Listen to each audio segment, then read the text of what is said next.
ٹھکانہ اللہ رب العزت نے فرما دیا وہ جہنم ہونے والا ہے۔ اور انسان اپنی زندگی میں چاہے کتنے بھی گناہ کرے، یاد رکھیے اللہ کی رحمت سے کبھی مایوس نہ ہو۔ یقیناً آج کا میرا عنوان توبہ اور استغفار نہیں ہے۔ توبہ استغفار میں نے ایک تفصیلی بیان دیا، آپ اس کو دیکھ سکتے ہیں نیٹ پر اور DVD کی شکل میں۔ آج میرا عنوان ہے وہ اعمال جو گناہوں کو دھو دیتے ہیں۔ توبہ اور استغفار ایک الگ چیز ہے، وہ کرنے سے تو اللہ سب کچھ معاف کرتا ہے، لیکن ایسے بھی کچھ اعمال اللہ کے رسول صلی اللہ علیہ وسلم نے اور اللہ نے بتائے ہیں جو اعمال کرنے سے ہمارے گناہ دھل جاتے ہیں۔ آئیے ان اعمال کو میں ایک کے بعد ایک آپ کے سامنے رکھوں گا۔ ایسے کم و بیش 25 اعمال آج میں آپ کے سامنے رکھوں گا، 25، جس میں رسول اکرم صلی اللہ علیہ وسلم نے بہت زیادہ تعداد میں کیے گئے گناہ معاف کرنے کی بات کی، کچھ لمیٹڈ گناہ معافی کی بات ہوئی، اور کچھ گنتی کے گناہ معافی کی بات ہوئی کہ 100 گناہ یا اس طرح سے۔ تو میں آج آپ کے سامنے رکھوں گا، اور آخر میں 26واں ایک عمل ایسا رکھوں گا جو عمل ویسے ساری انسانیت کے لیے ہے، وہ مسلمانوں کے لیے نہیں، یاد رکھے، لیکن باقی مسلمانوں سے ہٹ کر دوسرے انسانوں کے لیے اگر وہ لوگ وہ عمل کریں گے تو ان کے بھی اگلے پچھلے سارے گناہ معاف ہو جائیں گے۔ وہ 26واں اور آخری عمل ہوں گا جو مسلمانوں کے لیے نہیں ہوں گا، غیر مسلم بھائیوں کے لیے ہوں گا ہمارے، تاکہ وہ بھی اگر کرتے ہیں تو ان کے گناہ بھی معاف ہو جاتے ہیں۔ بہرحال تو میں آپ کے سامنے آج 25 اعمال ایسے رکھوں گا جن اعمال کے کرنے پر گناہ کے معافی کی خوشخبریاں دی گئی ہیں، لیکن گناہ کے معافی کی خوشخبریاں اس شخص کے لیے ہرگز نہیں ہیں جو اب اعمال کو سن کے یہ سوچے کہ اب تو گناہ کرنے کا لائسنس مل گیا، اس لیے کہ اب گناہ معاف ہونے کا طریقہ معلوم ہو گیا۔ اگر میں آپ کو ایک اریزر دوں، ربر دوں، بچے ہوتے ہیں نا جب پینسل سے لکھتے ہیں تو ان کو اریزر ربر دیا جاتا ہے، اگر میں آپ کو اریزر دوں، ربر دوں کہ اس کو مٹا لیا جائے، ایک آدمی جو اکاؤنٹس کرتا ہے سمجھ لیجیے، اور وہ پین سے لکھ رہا ہے، پینسل سے لکھتا ہے اور غلطیاں ہوتی ہیں، تو وہ سوچتا ہے کاش کوئی ایسی چیز جس سے مٹا دوں۔ اب میں اس کو اریزر دے رہا ہوں کہ بھائی میرے اگر کچھ غلطی ہو تو اریزر سے مٹا لیا کرو۔ اب اس نے کیا سمجھا معلوم آپ کو؟ اریزر جب آ گیا اس کے بعد اس کو لگا کہ اب غلطیاں کرنا چاہیے، اس لیے کہ اریزر ہاتھ میں آ گیا ہے، جبکہ اریزر ربر اس لیے دیا گیا تھا غلطی ہو جائے تو مٹا لو۔ تو توبہ اور استغفار اس لیے نہیں ہے کہ آپ گناہ کریں ہم اور توبہ کریں، وہ اس لیے کہ غلطیاں ہو جائے تو ہم توبہ کریں، معصیت ہو جائے تو آج جو عمل میں رکھوں گا ان کا مقصد بھی ہے جو ہو جاتے ہیں انسان ہونے کے ناطے اس کو کیسے مٹایا جائے ان گناہوں کو۔ آئیے سب سے پہلا عمل قرآن سے کچھ 5 عمل رکھوں گا اور 20 باتیں جو حدیث سے میں رکھوں گا جو میں ملتی ہے۔ پہلا عمل جو ہم کو کرنا ہے جو گناہوں کو مٹا دیتا ہے، جس کے تعلق سے اللہ رب العزت نے قرآن نے فرمایا ہے، اور وہ سورہ جو ہے انفال سورہ نمبر 8 آیت نمبر 20 میں اللہ نے فرما کہا ہے، وہ ہے اللہ کا تقوی اختیار کرنا۔ اللہ کا تقوی اختیار کرنا ایک ایسا عمل ہے جس سے اللہ رب العزت چاہے انسان کتنے ہی گناہ کرے ان گناہوں کو دھو دیتا ہے، یاد رکھیے، گناہوں کو مٹا دیتا ہے، گناہوں کو صاف کر دیتا ہے۔ اللہ رب العزت فرماتا ہے سورہ انفال سورہ نمبر 8 آیت نمبر 20 کے اندر کہتا ہے، یا ایھا الذین آمنوا ان تتقوا اللہ یجعل لکم فرقانا ویکفر عنکم سیئاتکم ویغفر لکم واللہ ذو الفضل العظیم۔ دیکھیے اللہ رب العزت نے کیا فرمایا اور کہا، یا ایھا الذین آمنوا، اے وہ لوگوں جو ایمان لائے ہو، تم اگر اللہ کا تقوی ڈر اختیار کرو گے، اللہ کا پاس و لحاظ اختیار کرو گے تو ہم تمہیں ایک فرق کرنے والی چیز عطا کریں گے، فرقان عطا کریں گے، فرق کرنے والی چیز عطا کریں گے۔ وَيُكَفِّرْ عَنْكُمْ سَيِّئَاتِكُمْ، اور تم سے تمہارے گناہوں کو معاف کر دیں گے، وَيَغْفِرْ لَكُمْ، اور تمہاری مغفرت کر دیں گے، وَاللَّهُ ذُو الْفَضْلِ الْعَظِيمِ، اور اللہ بہت بڑے فضل کا مالک ہے۔ تو دیکھیے جو تقوی اختیار کرتا ہے، اللہ کا تقوی کا معنی ہوتا ہے پاس و لحاظ رکھنا، عام معنی ڈر ترجمہ ہوتا ہے، لیکن پاس و لحاظ رکھنا بھی ایک معنی ہے کہ جس رب نے مجھے پیدا کیا اس کا پاس و لحاظ رکھوں، اس کا خیال۔ جیسے کہ آپ سواری میں سوار ہیں، بس میں سوار ہیں، ایک بوڑھا آدمی آتا ہے تو آپ اس کو اپنی جگہ دیتے، کیوں؟ اس کی عمر کا پاس و لحاظ رکھتے ہیں آپ۔ تو اسی طرح اللہ کا تقوی مانے میرے رب نے مجھے پیدا کیا، اس کا میں پاس و لحاظ رکھوں، اور جو وہ کہتا ہے وہ کروں، جس سے روکتا ہے اس سے رکوں۔ تو کہا جو اللہ کا ڈر اختیار کرے گا، ایمان والو تم اگر اللہ کا ڈر اختیار کرو تو میں تمہیں ایک فرقان، فرق کرنے والی چیز عطا کروں گا، اور تمہارے گناہوں کو معاف کر دوں گا، اور جو ہے تمہاری مغفرت کر دوں گا، اور اللہ جو ہے بڑے فضل کا مالک ہے، اللہ رب العزت نے بیان کی۔ تو اس چیز کو ہمیں سمجھنے کی بے انتہا ضرورت ہے۔ اللہ کے تقوی کی بہت بہت بہت بڑی اہمیت یاد رکھی شریعت، جو کہ آج ہم بھول چکے، یاد رکھیے بھول چکے۔ تقوی کے اتنے فائدے ہیں، اتنے فائدے ہیں۔ ویسے آج کا عنوان چونکہ وہ اعمال ہے جو گناہوں کو مٹا دیتے ہیں، اس لیے میں دوسرے فائدے نہیں رکھ رہا ہوں، اتنے فائدے اسی کو انتہائی تقوی اختیار کرنے کے۔ لیکن افسوس کی بات ہے اللہ کا تقوی آج بہت کم ہمیں نظر آتا ہے، اس لیے کہ جس کے پاس اللہ کا تقوی ہو وہ ہر گناہ سے پہلے سوچتا ہے کہ میرے رب کو مجھے جواب دینا ہے، اس کا پاس و لحاظ رکھوں اور میں ان گناہوں سے اپنی نفس کو بچاؤں۔ اور جس کے پاس تقوی نہیں ہوتا، ہم دیکھتے ہیں وہ جانوروں سی اور من مانی زندگی دنیا میں گزارتا ہے۔ دوسری جگہ سورہ طلاق سورہ نمبر 65 آیت نمبر 4 اور 5 میں اللہ فرماتا اور کہتا ہے وَمَن يَتَّقِ اللَّهَ يَجْعَل لَّهُ مِنْ أَمْرِهِ يُسْرًا، جو اللہ کا تقوی اختیار کرتے ہیں ہم اس کے کام میں آسانیاں کر دیتے ہیں۔ آگے فرمائے امرِهِ يُسْرًا ذَلِكَ أَمْرُ اللَّهِ أَنزَلَهُ إِلَيْكُمْ وَمَن يَتَّقِ اللَّهَ يُكَفِّرْ عَنْهُ سَيِّئَاتِهِ وَيُعْظِمْ لَهُ أَجْرًا۔ دیکھیے اللہ کیا فرماتا ہے اگلی آیت میں کہ جو اللہ کا ڈر پاس و لحاظ اختیار کرتا ہے اللہ اس کے معاملات آسان کر دیتا ہے۔ اور اللہ رب العزت آگے فرما رہا ہے کہ اللہ نے جو ہے تمہارے طرف ایک اپنا ایسا حکم اتارا ہے کہ اگر اس حکم کے مطابق تم تقوی اختیار کرو تو اللہ تمہارے گناہوں کو جتنے سیئات ہیں اس کو معاف کر دے گا، اور اللہ تعالیٰ بہت بڑے اجر دینے پر قادر ہے، بہت بڑے اجر کا مالک ہے۔ تو یہاں بھی دیکھیے تقوی اختیار کریں گے تو معافی کی بات ہوئی، ہمارے گناہوں کو مٹا دینے کی بات ہو رہی ہے۔ تو سب سے پہلا کام مجھے اور آپ کو جو کرنا ہے وہ اللہ کا تقوی اختیار کرنا ہے، اس لیے کہ اس کے بہت سارے فائدے ہیں۔ نبی اکرم صلی اللہ علیہ وسلم جو خطبہ حاجہ پڑھتے ہیں اس خطبہ حاجہ میں یہ آیت آپ بار بار جو ہے تلاوت کیا کرتے تھے، جو میں نے بھی خطبے کے ابتدا میں پڑھی، یا ایھا الذین آمنوا اتقوا اللہ وقولوا قولا سدیدا، اے وہ لوگوں جو ایمان لائے ہو سیدھی اور سچی بات کرو، یصلح لکم اعمالکم، اللہ تمہارے اعمال کی اصلاح کرے گا، ویغفر لکم ذنوبکم، تمہارے گناہوں کو معاف کرے گا۔ تو یہاں بھی دیکھیے اللہ رب العزت نے فرمایا کہ یا ایھا الذین آمنوا اتقوا اللہ، اے وہ لوگوں جو ایمان اللہ کا تقوی اختیار کرو، اگر تقوی اختیار کرو گے تو تمہارے اعمال کی اصلاح کریں گا، ویغفر لکم ذنوبکم، تمہارے گناہوں کو بھی معاف کر دیں گا۔ تو یہ بے انتہا ہمارے لیے ضروری ہے کہ ہم اللہ کا تقوی اختیار کریں اگر ہم چاہتے ہیں کہ اللہ ہمارے گناہوں کو معاف کرے۔ دوسرا عمل ہمیں جو کرنا ہے جو قرآن سے ملتا ہے، جس کی اختیار کرنے سے انشاءاللہ ہمارے گناہ دھل جائیں گے، معاف ہو جائیں گے، مٹا دیے جائیں گے، اللہ انہیں بخش دیں گا، اپنی رحمت سے انہیں ختم کر دیں گا، وہ عمل ہے اطاعت رسول صلی اللہ علیہ وسلم۔ نبی اکرم صلی اللہ علیہ وسلم کی اطاعت سارے زندگی کے ہر شعبے میں، پیدائش سے لے کر موت تک، لمیٹڈ ایڈیشن نہیں۔ ہمارے پاس سنت کی بات، اتباع سنت کی بات بہت مختصر ہوتی ہے، کبھی کبھار ہوتی ہے نا، بہت مختصر۔ کب جب جھگڑا ہو جائے تو چل رہا ہو حدیث میں کیا آتا ہے چلو دیکھیں گے، عام اس میں نہیں، جب کہ جھگڑا نہیں چلنے دو جو چل رہا ہے معاملہ ہے نا۔ یہ بڑی اہم چیز ہے زندگی کے ہر شعبے میں، ہر شعبے میں، کہ ہماری پیدائش کتاب و سنت کے مطابق، ہمارے جو ہے موت کتاب و سنت کے مطابق، ہمارے نکاح کتاب و سنت کے مطابق، ہمارے معاملات کتاب و سنت کے مطابق، ہمارا لین دین کتاب و سنت کے مطابق، ہمارے اخلاق کتاب و سنت کے مطابق، ہمارا اٹھنا، سب چیزیں نبی اکرم صلی اللہ علیہ وسلم کے مطابق ہو۔ یہ نہیں کہ بس زندگی کے مخصوص شعبہ میں تو اختیار کر لیے باقی میں وہی معاملہ چل رہا ہے۔ اطاعت رسول صلی اللہ علیہ وسلم کا نتیجہ یہ سورہ آل عمران سورہ نمبر 3 آیت نمبر 31 میں اللہ نے فرمایا، جو خطبے میں نے آیت تلاوت کی، قل ان کنتم تحبون اللہ فاتبعونی یحببکم اللہ ویغفر لکم ذنوبکم واللہ غفور الرحیم۔ اے نبی کہہ دیجئے، قل ان کنتم تحبون اللہ، اگر تم اس کا دعویٰ کرتے ہو کہ تم اللہ سے محبت کرتے ہو، فاتبعونی، تو تمہیں، اے نبی کہہ دیجئے لوگوں سے، اگر تم دعویٰ کرتے ہو اللہ کی جو ہے محبت کا تو میری اتباع کے سوا کوئی چارہ نہیں ہے۔ نبی کو کہا جا رہا ہے کہو وَيَغْفِرْ لَكُمْ ذُنُوبَكُمْ، اور جو نبی کی اتباع کریں گا اللہ اس کے گناہوں کو معاف کر دے گا، واللہ غفور الرحیم، اللہ بہت زیادہ بخشنے والا اور رحم کرنے والا ہے۔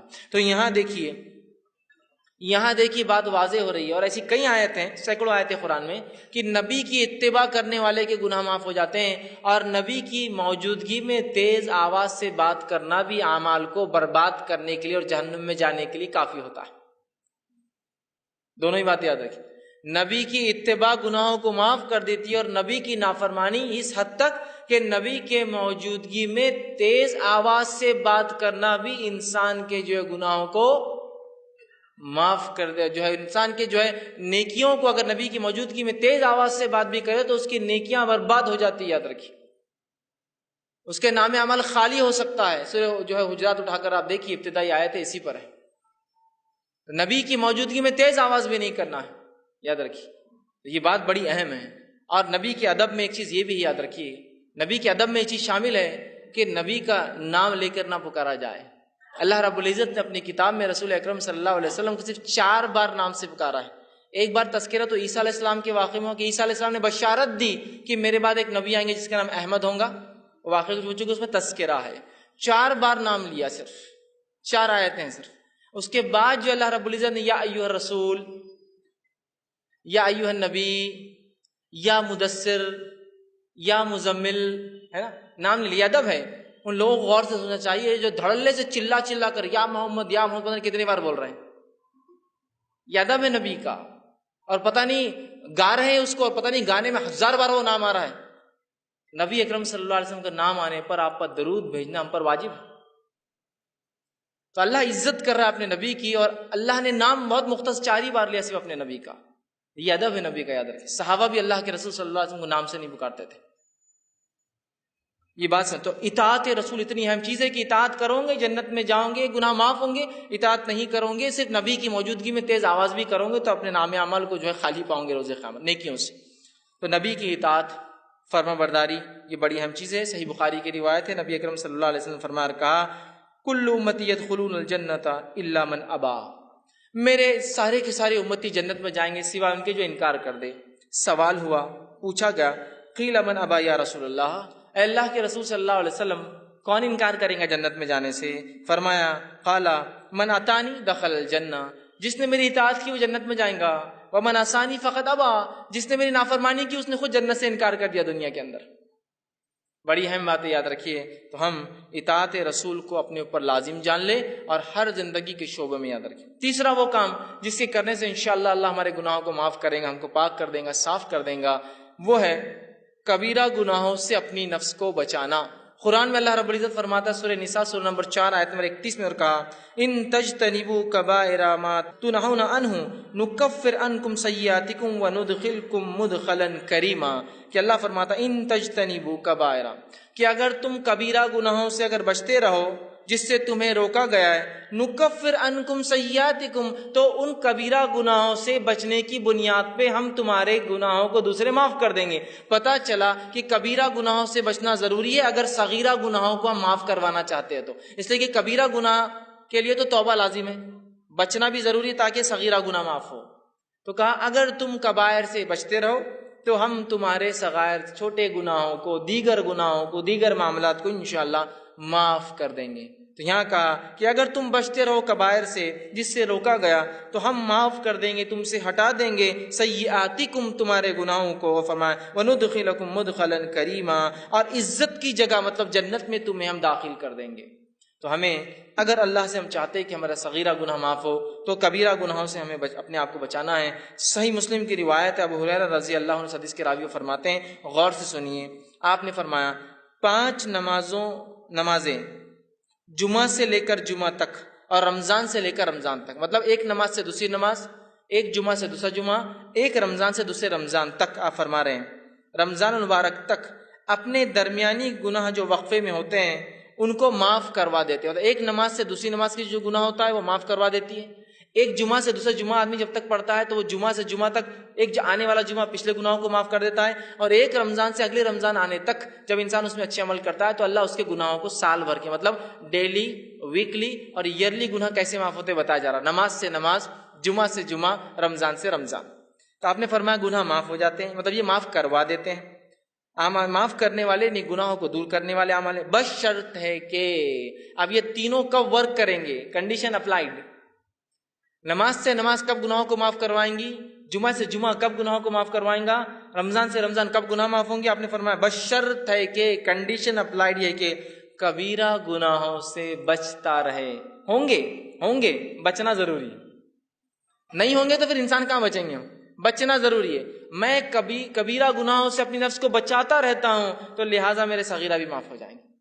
ایک نماز سے دوسری نماز، ایک جمعہ سے دوسرا جمعہ، ایک رمضان سے دوسرا رمضان، تب معافی ہوں گی جب ہم کبیرہ گناہوں سے بچتے رہے۔ ورنہ بہت سارے لوگ ہوتے ہیں، یہ ہم لوگ ان باتوں کو سن لے جو حدیث میں آ رہی ہے اور یہ بہت اچھی باتیں ہیں، اور کبیرہ گناہ سے نہ بچے تو پھر یہ باتیں معافی نہیں دلوانے والی، اس لیے کہ کبیرہ گناہ جو ہے بغیر توبہ کے معاف نہیں ہوتے ہیں۔ اسی طرح چوتھا عمل جو قرآن میں آتا ہے کہ جو انسان اگر اختیار کرے تو اس کے گناہ پچھلے معاف ہو سکتے ہیں، جو خطا کاریاں، جو اس نے جو ہے برے کام، جو سیاہ اعمال وہ کر چکا ہے، جس سے اس کی زندگی پہ دھبے لگے ہیں، اور وہ اگر آخرت میں چلا جائے اس کا رب معاف نہ کرے تو وہ جہنم میں جائیں گا، وہ ہے سچائی کو اختیار کرنا، صدق کو اختیار کرنا، سچ کو اختیار کرنا۔ اس لیے کہ اللہ رب العزت نے سچ اختیار کرنے کے فائدے جو بتائے اس میں سے ایک فائدہ یہ ہے کہ گناہ کو معاف کر دیتا ہے۔ اللہ رب العزت قرآن میں یوں فرماتا ہے، اور سورہ جو زمر کی آیت ہے، سورہ نمبر جو 39 اور اس آیت نمبر 34 اور 35 میں اللہ نے کہا اور فرمایا والذی جاء بالصدق وصدق به اولئک هم المتقون، کہ اللہ نے فرمایا کہا اور جو لوگ سچے دین لائے اور جو سچائی کو جانے اس پر عمل کرے یہی لوگ نیکوکار ہے، پارسا ہے، صاف ستھرے لوگ ہیں۔ لہم ما یشاء من لہم ما یشاؤون عند ربہم ذالک جزاء المحسنین، اور ان کے رب کے پاس وہ جو چاہیں گے ان کو وہ دیا جائے گا، یہ محسنین کے لیے، نیک کرنے والوں کا بدلہ ہے۔ لیکفر اللہ عنہم اسوأ الذی عملوا، اور ان کو جو وہ چاہیں گے وہ ملیں گا، اور اللہ ان سے معاف کر دے گا جو گناہ ہوتے ہیں، جو اعمال میں انہوں نے کیے ہیں۔ وَيَجْزِيَهُمْ أَجْرُهُمْ بِأَحْسَنِ الَّذِي كَانُوا يَعْمَلُونَ، اور ان کو گناہ معاف کر دیں گا، ان کو نیکیاں دے دیں گا، اور جو ہے ان کو ایک بہت بہترین اور نیک بدلہ اس کا عطا فرمائیں گا۔ تو یہاں دیکھیے اس آیت میں جو صدق کو، سچائی کو اختیار کرتے ہیں، اور الَّذِي جَاءَ بِالصِّدْقِ، سچ کو اختیار کیا، سچ کے مطابق زندگی گزارا، دین اسلام کو اختیار کیا، دین کے مطابق زندگی گزارا، تو اس کا بدلہ یہ کہ اس کے تمام گناہ اللہ معاف کر دیتا ہے، بخش دیتا ہے۔ یاد رکھیے سچائی کے بڑے فائدے، یاد رکھیے، اور ہم تمام لوگ جو اگر سچائی کو اختیار کرتے ہیں تو انشاءاللہ عزیز ہمارے گناہ معاف ہو جاتے ہیں۔ صحیح بخاری کی روایت ہے، عبداللہ ابن مسعود رضی اللہ عنہ حدیث کے راوی فرماتے ہیں اور کہتے ہیں، نبی اکرم صلی اللہ علیہ وسلم نے فرمایا، کہا سچ کو لازم پکڑو، کیونکہ سچ نیکی کی طرف رہنمائی کرتا ہے، اور نیکی جنت کی جانب رہنمائی کرتی ہے۔ اور آدمی سچ بولتا ہے اور سچ بولتا ہے اور سچ بولتا ہے، حتیٰ کہ اس کا نام سچوں میں لکھ دیا جاتا ہے۔ اور پھر آگے آپ نے فرمایا، کہا اور یاد رکھو جھوٹ سے بچو، اس لیے کہ جھوٹ برائی کی طرف لے جاتا ہے، اور برائی جہنم کی طرف لے جاتی ہے۔ انسان جھوٹ بولتا ہے اور جھوٹ بولتا ہے اور جھوٹ بولتا ہے، اور اس کا نام کذاب، جھوٹوں میں لکھ دیا جاتا ہے۔ تو ہمارے لیے بے انتہا ضروری ہے ہم سچ کو اختیار کریں، جھوٹ سے بچے، اس لیے کہ اللہ رب العزت جو ہے سچ بولنے والوں کو جو ہے ان کے گناہوں کو جو ہے معاف کر دیتا ہے۔ پانچواں عمل جو قرآن سے ملتا ہے جسے کرنے سے ہمارے گناہ معاف ہوتے ہیں، وہ عمل ہے جو ہے صدقے کو چھپا کر دینا۔ صدقے کو چھپا کر دینا، بتا کر ظاہر کر کے نہ دینا۔ حالانکہ صدقے کو ظاہر کر کے دینا بھی جائز ہے، لیکن چھپا کر دینا یہ افضل عمل ہے۔ اللہ رب العزت فرماتا ہے سورہ بقرہ سورہ نمبر 2 آیت میں 271 میں اللہ نے فرمایا اور کہا، ان تبدوا الصدقات فنعم ما هي وان تخفوها وتؤتوها الفقراء فهو خير لكم ويكفر عنكم من سيئاتكم والله بما تعملون خبير۔ اللہ فرماتا ہے اگر تم اپنے صدقات کو ظاہر کر کے دو تو یہ بھی اچھا ہے، لیکن اگر چھپا کر دو، مخفی دو، ڈھانک کر دو تو یہ تمہارے لیے زیادہ خیر ہے۔ جو تم فقیروں کو چھپا کر دو یہ تمہارے لیے زیادہ بہتر ہے۔ اللہ اس صدقے کی برکت سے تمہارے گناہوں کو معاف کر دے گا، مٹا دیں گا، ہٹا دیں گا، تم سے دور کر دیں گا۔ اور فرمایا سیئاتکم وبما تعملون خبیر، اور اللہ ہر اس عمل سے خبردار ہے جو تم کرتے ہو۔ تو صدقہ دکھا کر بھی دیا جا سکتا ہے اس سماج میں جہاں آپ کو لگتا ہے صدقہ دکھا کر دینے سے لوگ جوش میں آئیں گے اور عمل کریں گے، اور وہاں جہاں دیتے ہیں لوگ اور آپ بہتر سمجھتے چھپا کر دیں تو وہاں بند مٹھی دینا افضل ہے، اس لیے کہ صدقہ چھپا کر دینے سے گناہ معاف ہوتے ہیں، گناہ ہٹا دیے جاتے ہیں، اللہ رب العزت نیکی ہمارے نام اعمال میں لکھتا ہے۔ یاد رکھیں یہ بہت بڑی بات ہے، ہمیں کوشش کرنا چاہیے کہ ہم صدقہ کریں اور چھپا کر کریں، اور اپنے صدقے کو منی والعزا دکھاوا کر کے، جتلا کر، بار بار یاد دلا کر کہ ہم نے تمہیں صدقہ دیا تھا، ہم برباد نہ کریں۔ آئیے چھٹا عمل جو ہم کو ملتا ہے قرآن سے، جس کے کرنے سے ہمارے گناہ معاف ہو سکتے ہیں، اللہ مٹا دیں گا، وہ ہے اللہ سے جو ہے ڈرنا، اور بغیر دیکھے ڈرنا۔ چونکہ ہم نے اللہ کو دیکھا نہیں ہے، اس کے بعد بھی اس کے اگر کوئی شخص خشیت اختیار کرتا ہے، ڈر اختیار کرتا ہے، اللہ گناہ معاف کرتا ہے۔ یہ بات کو اللہ رب العزت سورہ ملک سورہ نمبر 66 آیت نمبر 12 میں فرما کہا، ان الذین یخشون ربهم بالغیب لهم مغفرۃ واجرا کبیر۔ اللہ نے فرمایا یقیناً جو لوگ اپنے رب سے بغیر دیکھے ڈرتے ہیں، خشیت اختیار کرتے ہیں، ان کے لیے اپنے رب کی طرف سے گناہوں کی معافی، مغفرت ہے، اور بہت بڑا اجر آخرت میں ایسے لوگوں کے لیے رکھا جائے گا جو بغیر دیکھے اپنے رب سے ڈر کر گناہوں کو نہیں کرتے ہیں، نیکیوں کو کرتے ہیں، سبقت لیتے ہیں۔ سمجھ رہے ہیں آپ بات کو؟ کتنی اہم بات اس حدیث میں بتایا، جو ہے قرآن کی آیت میں بتائی جا رہی ہے کہ ہم جو ہے اللہ کو بغیر دیکھے کا خشیت اختیار کریں، کہ اللہ تو ہمیں دیکھ رہا ہے، ہم تو نہیں دیکھ سکتے، اللہ دیکھ رہا ہے، اور نیکیاں کریں تو انشاءاللہ ہمارے گناہ اللہ رب العزت جو ہے معاف کر دیتا ہے اور جہنم سے ہماری جو ہے نجات کر دیں گا۔ اسی طرح ساتواں وہ عمل جس سے کرنے سے گناہ معاف ہوتے ہیں اور نیکیوں میں انسان کے اضافہ ہوتا ہے، وہ ساتواں عمل یہ ہے کہ انسان جو ہے وضو کرنے کے بعد 2 رکعت نماز پڑھے۔ بڑا اہم عمل ہے، بہت چھوٹا سا عمل بھی، اور اتنی فضیلت ہے اس کی۔ صحیح بخاری کی روایت ہے، آپ صلی اللہ علیہ وسلم نے فرمایا اور کہا، حدیث کے الفاظ دیکھیے ایسے ہیں کہ آپ صلی اللہ علیہ وسلم کے تعلق سے تو عثمان رضی اللہ عنہ فرماتے ہیں، اور ان کے غلام اس حدیث کو روایت کرتے ہیں جن کا نام حمران تھا، وہ کہتے ہیں کہ عثمان ابن عفان رضی اللہ عنہ نے ایک مرتبہ وضو کا پانی منگوایا، میں نے وضو کا پانی لایا، آپ نے وضو کو اچھی طرح کیا، پہلے اپنے ہاتھوں کو 3 بار دھویا، پھر جو ہے کلی کی اور ناک میں پانی 3 بار لیا، پھر چہرے کو 3 بار دھویا، پھر سیدھے ہاتھ کو کونیوں تک اچھے سے 3 بار دھویا، پھر الٹے ہاتھ کو کونیوں تک 3 بار اچھے سے دھویا، پھر سر کا مسح کیا، کانوں کا خلال کیا، اور اس کے بعد اپنے دونوں پیر، سیدھے پیر الٹے پیر کو ٹخنے تک دھوئے، اور اس کے بعد فرمایا اور کہا کہ جو شخص ایسا وضو کرے 3 بار جس طرح سے میں نے بتایا ہے، اور فرمایا اور اس کے بعد 2 رکعت نماز پڑھ لے، اس کو تحیۃ الوضو کہتے ہیں، یہ کر لے ایسا عمل وضو مکمل، پھر جا کے 2 رکعت نماز پڑھے، اس کو تحیۃ الوضو کہتے ہیں۔ تو وہ فرماتے ہیں، رسول اکرم صلی اللہ علیہ وسلم نے فرمایا کہ اللہ اس کے پچھلے تمام گناہ معاف کر دیتا ہے۔ لیکن اس حدیث میں ایک بات اور جو اضافی آتی ہے، دوسری روایتوں میں الفاظ آتے ہیں، وہ یہ ہے کہ وہ 2 رکعت نماز پڑھے وضو کے بعد، اور ایسی پڑھے کہ دل میں دوسرے کوئی خیالات نہ آئے، کوئی خیالات نہ آئے کہ یہ کیا ہو رہا ہوگا، وہاں کیا ہو رہا، بزنس سے کیا، یہاں جائے، کوئی خیال نہ آئے، تو اس کے پچھلے سارے گناہ معاف کر دی جاتے ہیں۔ لیکن ایک بات میں یہاں ضرور رکھنا چاہوں گا، وہ یہ ہے کہ یہ تمام صغیرہ گناہ معاف ہوتے ہیں، کبیرہ گناہ بغیر توبہ کے معاف نہیں ہوتے، یہ بات یاد رکھ لیجیے، اس کے لیے توبہ ضروری ہے، اور بندوں کا حق ہے تو بندے سے معافی بھی ضروری ہوتی ہے، لیکن یہ صغائر سارے معاف ہو جائیں گے، صرف ایک عمل دیکھیے، اچھے سے وضو کرنا پرفیکٹلی، اور جا کے 2 رکعت نماز پڑھنا تحیۃ الوضو، گناہ سارے اس کے معاف ہو جائیں گے۔ اسی طرح جو ہے صحیح بخاری کی روایت ہے، جو حضرت عثمان رضی اللہ عنہ جب وضو کر چکے تو کہنے لگے کہ تم کو ایک حدیث سناتا ہوں، مطلب انہوں نے وضو کیا اور حدیث سنائی دوسرے لوگوں کو، اور کہا رسول اکرم صلی اللہ علیہ وسلم نے جو ہے میرے سامنے ایسا وضو کیا، اور کہا جو شخص اچھے سے اس طرح سے وضو کرے، اور پوری حدیث ان کو سنائی، اور اچھی طرح وضو کرنے کے بعد 2 رکعت نماز پڑھے، تو اس نے جتنے گناہ کیے ہوں گے اس نماز کی وجہ سے دوسری نماز تک، مطلب ایک نماز سے دوسری نماز تک وہ سارے گناہ بھی معاف، مطلب ایک انسان نے وضو کیا، وضو کرنے کے بعد ایک نماز پڑھی، سمجھ لیجیے تحیۃ الوضو نہیں، ایک نماز پڑھی، اگر یہ نماز کے بعد پھر دوسری بار وہ مسجد میں آتا ہے، پھر اچھے سے وضو کرتا ہے اور نماز پڑھتا ہے، تو یہ نماز سے وہ نماز تک بھی اس سے گناہ معاف ہو جاتے ہیں، اور اوپر والی روایت میں تھا کہ سارے گناہ معاف ہو جاتے ہیں۔ تو دیکھیے کتنی بڑی باتیں بتائی جا رہی ہے صرف وضو کر کے اچھے سے نماز پڑھنے پر۔ 8واں پوائنٹ جس کے کرنے سے 8ویں بات جس حدیث میں آتا ہے کہ گناہ معاف ہو سکتے ہیں، وہ یہ ہے کہ نماز کے لیے اچھے سے وضو کرنا، جہاں وضو کے بعد نماز پڑھنا گناہ کو معاف کرتا ہے، وہیں اپنی ذات سے وضو کرنا بھی گناہوں کو معاف کرتا ہے، یاد رکھیے، جہاں اچھے سے وضو کر کے نماز پڑھنا ثواب دیتا ہے، وہیں صرف اچھے سے وضو کرنا بھی انسان کے گناہ معاف کر دیتا ہے۔ اس سے ایک بات جو پتہ چل رہی ہے، اور بھی حدیث ابھی آگے آ رہی ہے جو پتہ چلیں گی، وہ یہ ہے یہ تمام باتیں اس شخص کے لیے جو مسجد آتا ہے اور نماز پڑھتا ہے۔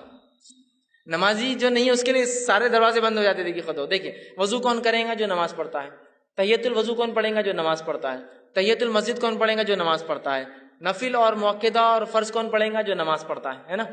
تو یہ ثواب سارے نمازیوں کے لیے۔ اب جو آدمی نماز نہ پڑھتا ہو تو اندازہ لگائے اس کے گناہ کتنے بڑھ رہے ہیں، اور صاف کرنے کا کوئی راستہ ہی نہیں ہے اس کے پاس۔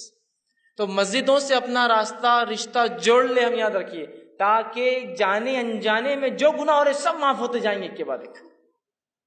کہ تو ایک وضو کرا، اچھے سے 2 رکعت پڑھی، سارے گناہ معاف۔ ایک وضو کے بعد نماز پڑھی، اگلے وضو کے بعد نماز پڑھی تو بیچ کے گناہ معاف۔ ساری باتیں تو نمازیوں کے تعلق سے آ رہی ہیں۔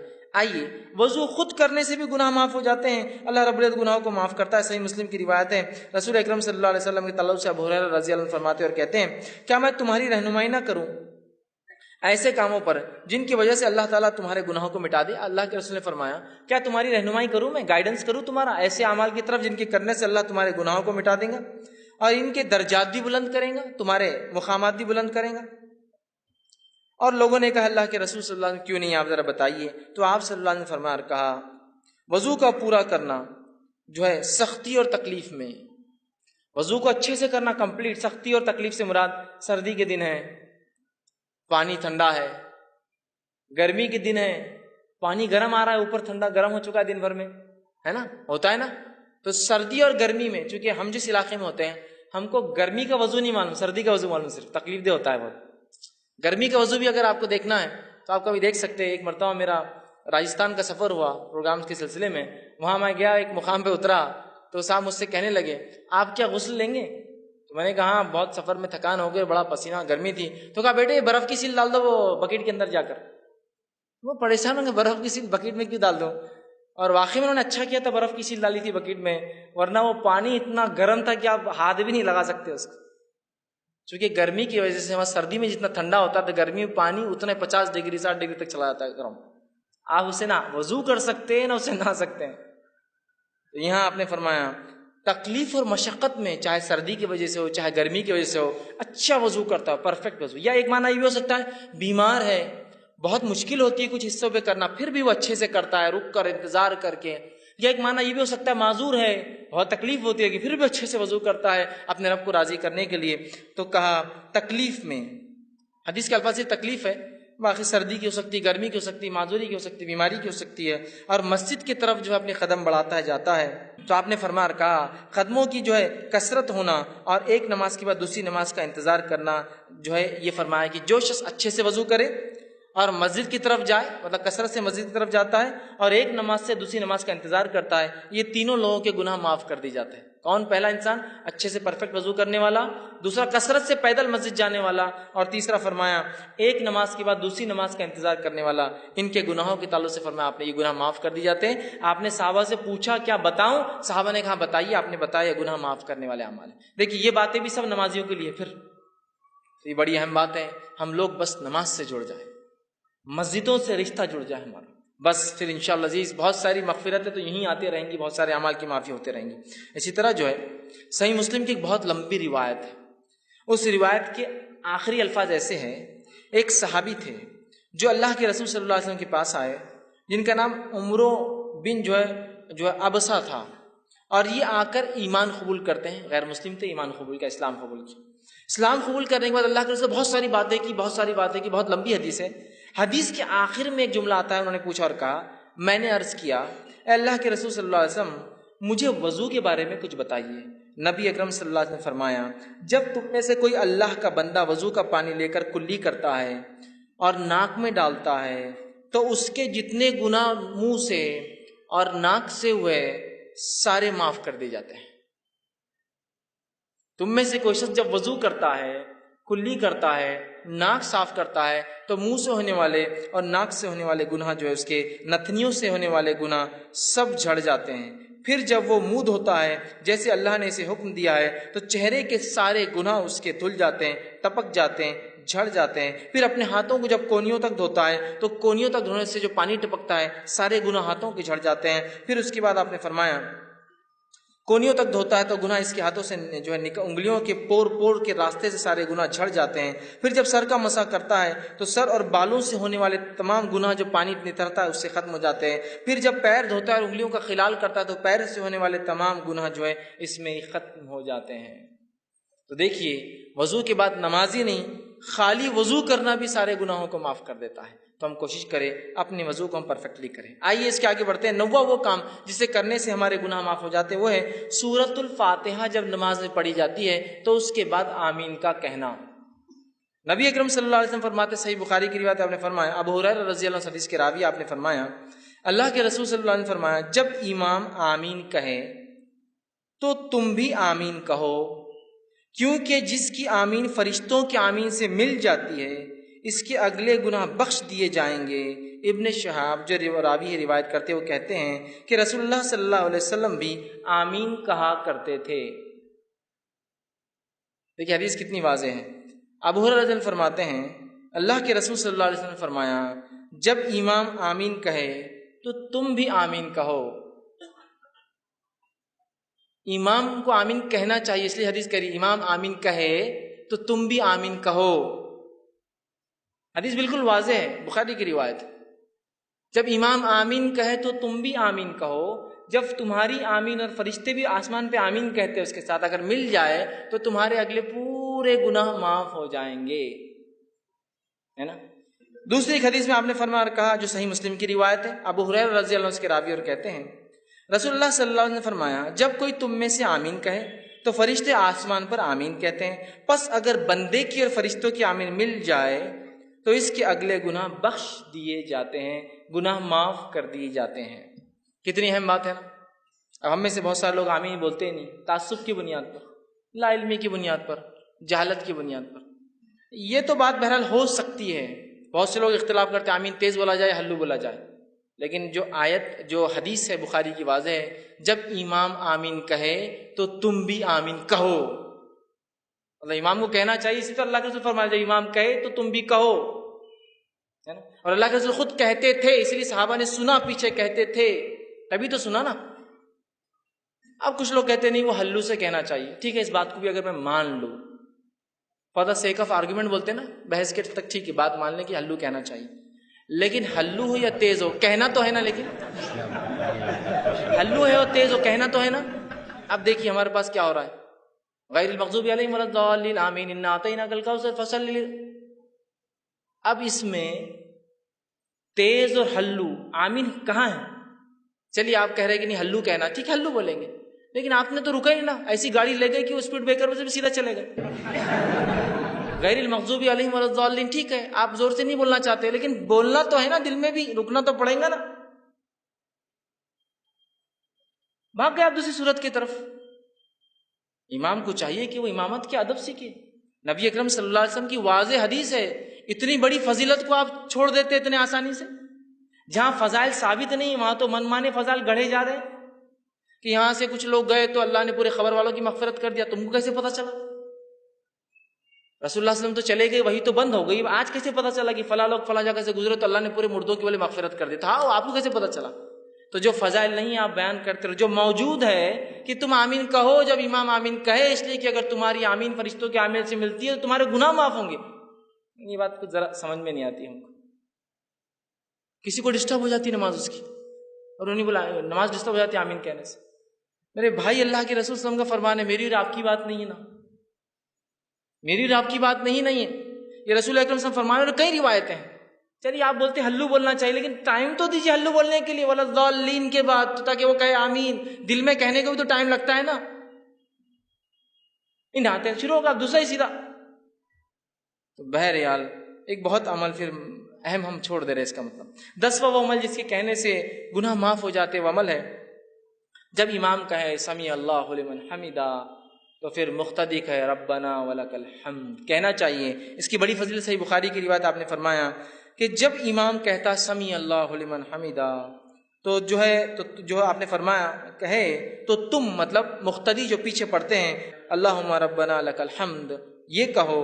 تو اگر یہ کہنا فرشتوں کے کہنے سے مل جاتا ہے، مطلب فرشتے بھی یہ کہتے ہیں آسمان مل جاتا ہے، تو آپ نے فرمایا تمہارے اگلے سارے گناہ معاف ہو جاتے ہیں. آمین پہ کہا پچھلے سارے گناہ معاف ہوتے، اس پہ کہا اگلے سارے گناہ معاف ہو جاتے ہیں.